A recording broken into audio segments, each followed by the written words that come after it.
जय जगन्नाथ। नमस्कार दर्शक बंधु, आजिर राशिफल कार्यक्रम को आपण मानकु हृदय स्वागत। आंभर एही राशिफल चंद्रंकर गोचर गणना को नहीं आधारित। चंद्रंकर गोचर गणना आम जीवन उपरे बहुत प्रभाव पकाई थाए। आज आश्विन मास 15 दिन अक्टोबर मास 1 तारीख मंगलवार। आज तिथि नक्षत्र हेउछि आश्विन कृष्ण पक्ष चतुर्दशी तिथि राति 9:13 पर्यंत रहुछि। पूर्व फाल्गुनी नक्षत्र दिन 10:15 पर्यंत रहुछि। सिंह चंद्र संध्या 4:51 पर्यंत रहुछि। आजिर घात चंद्र कर्कट और मकर राशिर। आजिर निषिद्ध खाद्य हेउछि ब्रीही।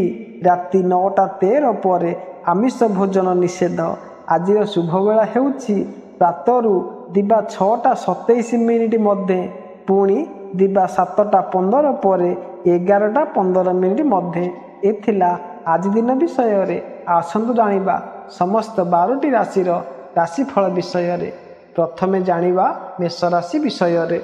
आज आपण निजर सुवर्ण भविष्यतर रास्ता को गढ़िबा को चेष्टा करिवे, जहा फल रे आपण शैक्षिक एवं आर्थिक स्थिति को ठीक करने को सक्षम हेबे। आजिर दिन आपण को आमदानी भल हेबार संकेत मिलुछि। यह फल आपण को खुशी मिलिबो।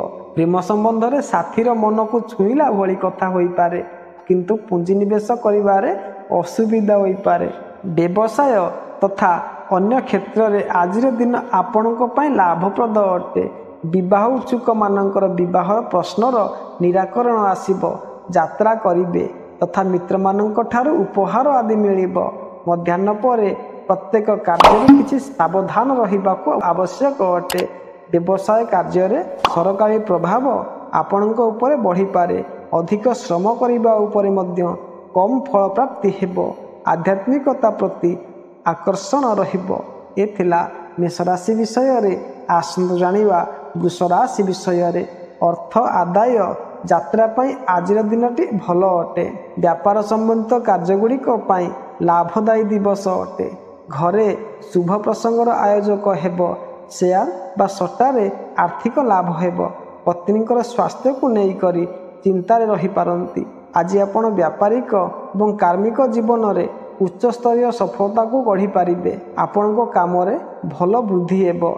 स्वास्थ्य पाई आजिर दिनटी भल हेबो, किंतु निजर संबंध रे निज निज मध्य तालमेल क्रम असुविधा देखा जाउछि, जहा फल रे आपण असुविधा रे पड़िबे। पुंजी विनियोग रे आपणकर वृद्धि हेबा हेतु परिश्रम करने को पड़िबो। एतला वृष राशि विषय रे। आसंतु जानिबा मिथुन राशि विषय रे। आज किछि एपरि लोकमानंक सह मिसिकरी काम को लक्ष्य स्तर रे पहुंचाइबा पई लागि रहिबे।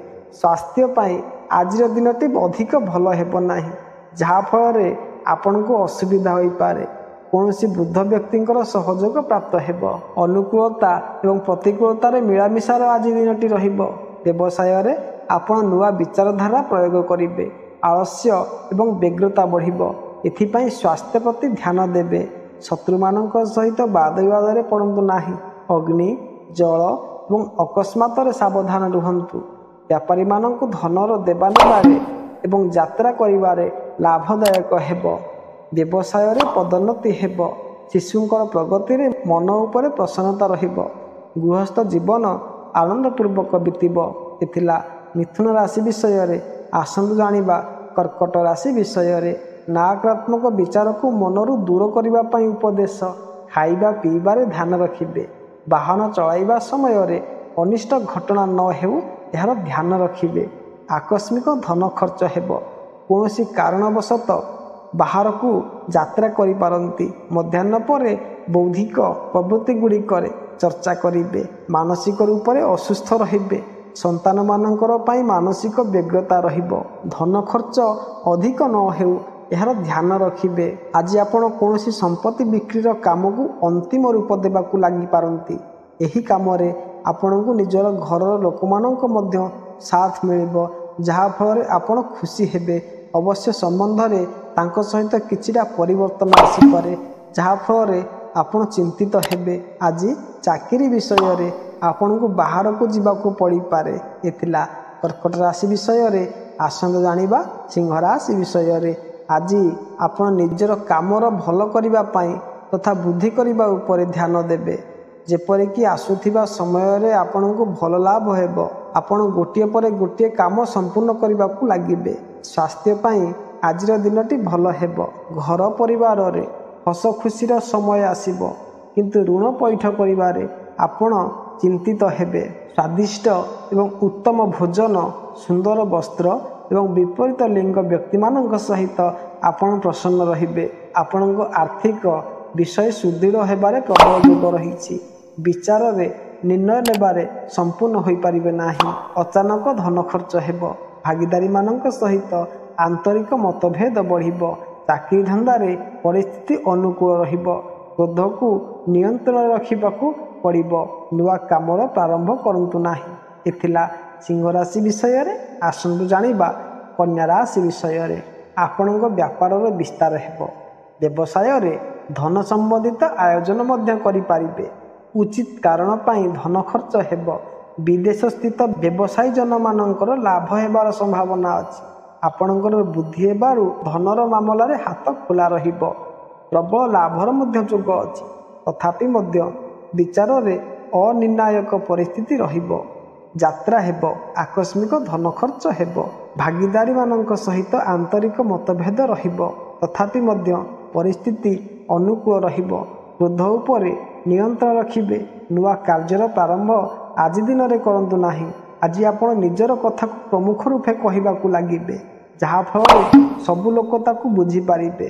ସେ ପ୍ରବନ୍ଧନର କଥା ହେଉ କିମ୍ବା ରାଜନୈତିକ ବା ସାମାଜିକ ମଞ୍ଚର କଥା ହେଉ, ଏହା ଫଳରେ ଆପଣଙ୍କୁ ଭଲ ଲାଭ ହେବ। ଶ୍ୱଶୁର ଘର ସହିତ ଆପଣଙ୍କ ସମ୍ପର୍କ ବଢ଼ିବ, ଯାହାଫଳରେ ଆପଣ ଖୁସି ହେବେ। ସ୍ୱାସ୍ଥ୍ୟରେ କିଛି ଅସୁବିଧା ଆସିପାରେ। ଏ ଥିଲା କନ୍ୟା ରାଶି ବିଷୟରେ। ଆସନ୍ତୁ ଜାଣିବା ତୁଳା ରାଶି ବିଷୟରେ। ଆଜି ଆପଣ ନିଜର ସେବାକୁ ବିସ୍ତାର କରିବା ପାଇଁ ଚେଷ୍ଟା କରିବେ, ଅର୍ଥାତ୍ ଆପଣଙ୍କ ଜ୍ଞାନରେ ବୃଦ୍ଧି ହେବ, ଯାହାଫଳରେ ଆପଣ ନିଜର ଗତ ଦିନରେ ହୋଇଥିବା କ୍ଷତିକୁ ରୋକିବାରେ ସକ୍ଷମ ହେବେ। କିନ୍ତୁ ଶରୀର ସୁସ୍ଥ ରଖିବା ପାଇଁ କଷ୍ଟ ହୋଇପାରେ। ପ୍ରେମ ସମ୍ବନ୍ଧରେ ସାଥୀ ସହିତ ମଧୁର ସମ୍ପର୍କ ରହିବ। ବାହନ ମାମଲାରେ ଚିନ୍ତିତ ହେବେ। ଆଜି ଆପଣଙ୍କ ଦିନଟି ସୁଖ ଶାନ୍ତି ପୂର୍ବକ ବିତିବ। ଆଭୂଷଣର କ୍ରୟ କରିବେ ଏବଂ ସାଥିରେ କଳା ପ୍ରତି ମଧ୍ୟ ରୁଚି ରହିବ। ବ୍ୟାପାର ପାଇଁ ଆଜି ଦିନଟି ବହୁତ ଭଲ ହେବ। ଧନ ସମ୍ବନ୍ଧିତ ବିଷୟଗୁଡ଼ିକରେ ସରଳତା ରହିବ। ଘରେ ଶାନ୍ତି ଏବଂ ଆନନ୍ଦ ରହିବ। ସ୍ୱାସ୍ଥ୍ୟ ଭଲ ରହିବ। ବ୍ୟବସାୟରେ ବାତାବରଣ ଭଲ ରହିବ ଏବଂ ସହକର୍ମୀମାନଙ୍କର ସାହାଯ୍ୟ ମିଳିବ। ଏ ଥିଲା ତୁଳା ରାଶି ବିଷୟରେ। ଆସନ୍ତୁ ଜାଣିବା ବିଛା ରାଶି ବିଷୟରେ। ଆଜିର ଦିନଟି ଆପଣଙ୍କ ପାଇଁ ମଧ୍ୟମ ଫଳଦାୟୀ ରହିବ। ଶାରୀରିକ ଫୁର୍ତ୍ତି ଏବଂ ମାନସିକ ପ୍ରସନ୍ନତାର ଅଭାବ ରହିବ। ପରିବାରରେ ଉଗ୍ର ବାତାବରଣ ରହିବ। ବ୍ୟବହାରିକ ଜୀବନରେ ମାନହାନିର ପ୍ରସଙ୍ଗ ନ ବନୁ ଏହାର ଧ୍ୟାନ ରଖିବେ। ପରନ୍ତୁ ମଧ୍ୟାହ୍ନ ପରେ ଆପଣଙ୍କ ଶାରୀରିକ ଏବଂ ମାନସିକ ସ୍ଥିତିରେ ସୁଧାର ହେବ। ଆପଣ ସୃଜନାତ୍ମକ ଏବଂ କଳାତ୍ମକ ପ୍ରବୃତ୍ତି ଗୁଡ଼ିକରେ ନିବୃତ୍ତ ରହିବେ। ଆଜି ଆପଣ ଗୋଟିଏ ପରେ ଗୋଟିଏ ଅନେକ କାମ ସମ୍ପୂର୍ଣ୍ଣ କରିବା ଉପରେ ଜୋର ଦେବେ। ଆପଣଙ୍କ ଏହି ଚେଷ୍ଟା ଦ୍ୱାରା ଧୀରେ ଧୀରେ ଆଗକୁ ପ୍ରଗତି ହେବ। ଚାକିରି କ୍ଷେତ୍ରରେ ଆଜି ଅଧିକାରୀମାନଙ୍କ ସହିତ ସେମାନଙ୍କ ଦାୟିତ୍ୱକୁ ନିଶ୍ଚିତ କରିବାରେ ଲାଗିବେ, ଯାହାଫଳରେ ସେମାନେ ନିଜର କାମରେ ବ୍ୟତିକ୍ରମ ନ କରିପାରନ୍ତି। କିନ୍ତୁ ବଡ଼ ଭାଇ ସହିତ କୌଣସି କଥାରେ ଝଗଡ଼ା ହୋଇପାରେ। ଏ ଥିଲା ବିଛା ରାଶି ବିଷୟରେ। ଆସନ୍ତୁ ଜାଣିବା ଧନୁରାଶି ବିଷୟରେ। ଆଜି ଆପଣ ଉଚ୍ଚ ଶିକ୍ଷା କ୍ଷେତ୍ରରେ ଆଶାତୀତ ପରିଣାମକୁ ଅର୍ଜନ କରିବାକୁ ଧ୍ୟାନ ଦେବେ, ଯାହାଫଳରେ ଭଲ ପରିଣାମ ଆପଣଙ୍କୁ ପ୍ରାପ୍ତ ଦେବ। ଯଦି ଆପଣ କୌଣସି ବୃଦ୍ଧ ବ୍ୟକ୍ତିଙ୍କ ସହ ସମ୍ପର୍କରେ ଅଛନ୍ତି, ତେବେ ତାଙ୍କୁ ସହଯୋଗ କରିବାକୁ ଆଗକୁ ବଢ଼ିବା ପାଇଁ ଚେଷ୍ଟା କରିବେ। ଆଜି ଆପଣ କୌଣସି ଧର୍ମ ଲାଭ କାମକୁ ରୋକିବା ପାଇଁ ମନ ବଳାଇବେ। ଧନ ନିବେଶ ଏବଂ ବିଦେଶ କାମରେ ବୃଦ୍ଧି ହେବ। ଆଜି ସମ୍ପତ୍ତି ସମ୍ବନ୍ଧିତ କାର୍ଯ୍ୟଗୁଡ଼ିକରେ ଏବଂ ଗୃହସ୍ଥ ଜୀବନ ବିଷୟରେ ନିରାକରଣ ଆସିବ। ବ୍ୟବସାୟମାନଙ୍କ ପାଇଁ ଆଜିର ଦିନ ଅନୁକୂଳ ଅଟେ। ଭାଇ ବନ୍ଧୁମାନଙ୍କ ବ୍ୟବହାର ସହକାରପୂର୍ଣ୍ଣ ରହିବ। ଶତ୍ରୁ ପରାସ୍ତ ହେବେ, ପରନ୍ତୁ ମଧ୍ୟାହ୍ନ ପରେ ଶାରୀରିକ ଏବଂ ମାନସିକ ପ୍ରତିକୂଳତା ରହିବ। ବ୍ୟବହାରିକ ଜୀବନରେ ଅପଯଶ ମିଳିବାର ସମ୍ଭାବନା ଅଛି। କୌଟୁମ୍ବିକମାନଙ୍କ ସହିତ ମନ ଦୁଃଖ ଭରା ପ୍ରସଙ୍ଗ ବନିବାର ସମ୍ଭାବନା ଅଛି। ଖାଇବା ପିଇବାରେ ବ୍ୟବସ୍ଥା ସମୟ ଅନୁସାରେ ରହିବ ନାହିଁ। ନିଦ ମଧ୍ୟ ନିଶ୍ଚିତ ସମୟରେ ଆସିବ ନାହିଁ। ଧନ ହାନିର ଯୋଗ ରହିଛି। ଏଥିଲା ଧନୁରାଶି ବିଷୟରେ। ଆସନ୍ତୁ ଜାଣିବା ମକର ରାଶି ବିଷୟରେ। ନିଜର ବନ୍ଧୁମାନଙ୍କ ସହିତ ମନ ଦୁଃଖ ନ ହେଉ ଏହାର ଧ୍ୟାନ ରଖିବାକୁ ଉପଦେଶ। ସ୍ୱାସ୍ଥ୍ୟ ଭଲ ରହିବ। ଆଜିର ଦିନ ଆଧ୍ୟାତ୍ମିକ ପ୍ରବୃତ୍ତି ଗୁଡ଼ିକ ପାଇଁ ବହୁତ ଭଲ ଅଟେ। ଆର୍ଥିକ ଲାଭ ମଧ୍ୟ ହେବ। ବିଦ୍ୟାର୍ଥୀମାନଙ୍କୁ ବିଦ୍ୟା ଅଭ୍ୟାସରେ ଅଧିକ ଧ୍ୟାନ ଦେବାର ଆବଶ୍ୟକତା ଅଛି। ମଧ୍ୟାହ୍ନ ପରେ ସ୍ଥିତି ଅନୁକୂଳ ହେବା ପରି ଆପଣଙ୍କୁ ଲାଗିବ। ମନରେ ଦ୍ୱନ୍ଦ୍ୱ ନ ହେଉ ଏହାର ନିରାକରଣ ମିଳିବ। ଶରୀର ଏବଂ ମନ ଦ୍ୱୟ ସୁସ୍ଥ ରହିବ। ଶତ୍ରୁ ସଫଳ ହେବେ ନାହିଁ। ଆଜି ଆପଣ ପୁଞ୍ଜି ମାମଲାକୁ ଠିକ୍ କରିବା ପାଇଁ ଅଧିକ ସକ୍ରିୟ ହେବେ। ଅବଶ୍ୟ ବିରୋଧୀ ପକ୍ଷରୁ କିଛି ନା କିଛି ଅସୁବିଧା ଆସିବ, ଯାହା ଆପଣଙ୍କୁ ଅସୁବିଧା ଦେବ। ଚାକିରିରେ ଆପଣଙ୍କୁ ଯାତ୍ରା କରିବାକୁ ହେବ। ଧନ ନିବେଶ ଏବଂ ବିଦେଶ କ୍ଷେତ୍ରରେ ଭଲ ପ୍ରଗତିର ଆଶା ଅଛି। ଏଥିଲା ମକର ରାଶି ବିଷୟରେ। ଆସନ୍ତୁ ଜାଣିବା କୁମ୍ଭ ରାଶି ବିଷୟରେ।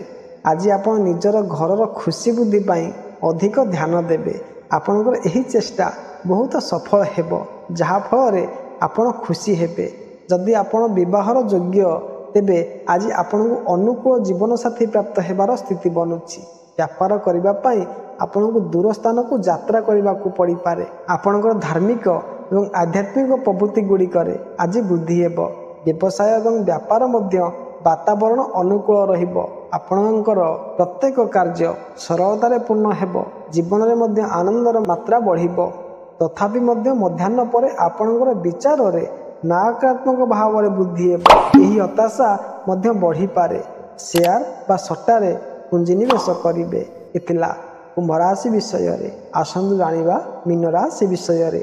ଧାର୍ମିକ ଏବଂ ସାମାଜିକ କାର୍ଯ୍ୟଗୁଡ଼ିକରେ ଧନ ଖର୍ଚ୍ଚ ଅଧିକ ହେବ। ବନ୍ଧୁ ଏବଂ ମିତ୍ରମାନଙ୍କ ସହିତ ମନୋମାଳିନ୍ୟ ହେବ। ଆଜି କିଛି ଅଧିକ ଆଧ୍ୟାତ୍ମିକତା ଆପଣଙ୍କର ବ୍ୟବହାରରେ ଦେଖିବାକୁ ମିଳିବ। ଦୁର୍ଘଟଣା ଏବଂ ଶଲ୍ୟ ଚିକିତ୍ସାରେ ସମ୍ଭାଳି କରି ଚାଲିବେ। ମଧ୍ୟାହ୍ନ ପରେ ଆଜିର ପ୍ରତ୍ୟେକ କାର୍ଯ୍ୟ ସରଳତାପୂର୍ବକ ସମ୍ପନ୍ନ ହେବା ପରି ଦେଖାଯିବ। ଦପ୍ତରରେ ଆପଣଙ୍କ ପ୍ରଭାବ ବଢ଼ିଲା ପରି ଦେଖାଯିବ। ଉପର ଅଧିକାରୀମାନଙ୍କର କୃପା ଦୃଷ୍ଟି ଆପଣଙ୍କ ଉପରେ ରହିବ। ମାନସିକ ଶାନ୍ତି ଆପଣଙ୍କର ମନ ଉପରେ ଛାଇ ହୋଇ ରହିବ। ଆଜି ଆପଣ ଦେଶ ହିଁ ନୁହେଁ, ବିଦେଶରେ ମଧ୍ୟ ନିଜର କାର୍ମିକ ଯୋଗ୍ୟତାକୁ ବୃଦ୍ଧି କରିବା ପାଇଁ ଧ୍ୟାନ ଦେବେ, ଯାହାଫଳରେ ଆସୁଥିବା ସମୟରେ ଆପଣଙ୍କୁ ଭଲ ଲାଭ ହେବ। ଯଦି ବି କିଛି ମାମଲାରେ ଅଧିକ ଧନ ବ୍ୟୟର ସ୍ଥିତି ହେବ, କିନ୍ତୁ ପ୍ରେମ ସମ୍ବନ୍ଧରେ ସାଥୀ ସହିତ ଚିନ୍ତା ହେବ। ଧୈର୍ଯ୍ୟ ଜରୁରୀ ଅଟେ। ଏଥିଲା ସମସ୍ତ 12ଟି ରାଶିର ରାଶିଫଳ ବିଷୟରେ। ଯଦି ଭିଡ଼ିଓଟି ଆପଣମାନଙ୍କୁ ଭଲ ଲାଗିଥିବ ତେବେ ଲାଇକ୍ କରିବେ, ସବସ୍କ୍ରାଇବ୍ କରିବାକୁ ଭୁଲିବେ ନାହିଁ। ଏବେ ରହୁଛି। ନମସ୍କାର। ଜୟ ଜଗନ୍ନାଥ।